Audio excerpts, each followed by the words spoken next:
They're a long way from being defeated in the war, but the Russians have learned lessons about the way to fight. They have adapted. They are very clever with electronic warfare. They're also they've put their economy onto a war footing, so they have producing a lot of weapons. The Ukrainians are losing at the moment in that area. I don't want to hear that, but you put it very bluntly. No, they are. I mean, I think they're a long way from being defeated in the war, but the Russians have learned lessons about the way to fight. They have adapted. They are very clever with electronic warfare. They're also they've put their economy onto a war footing, so they have producing a lot of weapons. The Chinese are giving them machine tools and electronics that Western sanctions were hoping to stop getting to Russia.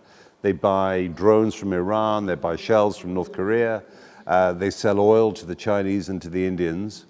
And meanwhile, the Ukrainians are dependent, particularly on the Americans, and the Americans are very focused inwards. So their most recent supplemental budget of $60 billion for the Ukrainians was held up for months and months and months in the US Congress because of the divided nature of politics there.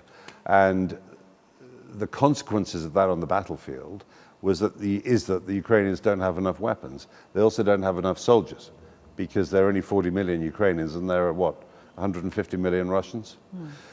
So all in all, I think you can't say, as I say, they're a long way from being defeated. But at the moment, the Russians are having victories. Only small victories, but they're victories. And that's a change and something which I think, at the moment, means that President Putin in the Kremlin is probably feeling a lot more happy about the situation, and he's probably waiting to see if Donald Trump wins the elections in the US, in the hope that maybe he won't give Ukraine the help that Joe Biden has been giving them. What will happen if Trump wins for Ukraine? We know it's not a good news for Kosovo either, but probably not. For Ukraine was.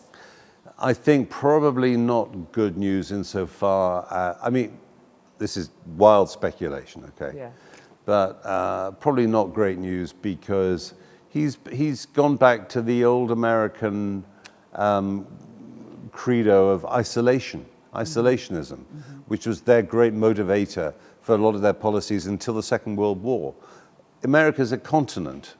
They have tremendous wealth and resources and people, and they were looking in. And he sees also relationships with countries and foreign policy not as shared interests, but as deals, transactional. Okay, I'll do this for you. You need to do this for me. That's how it works.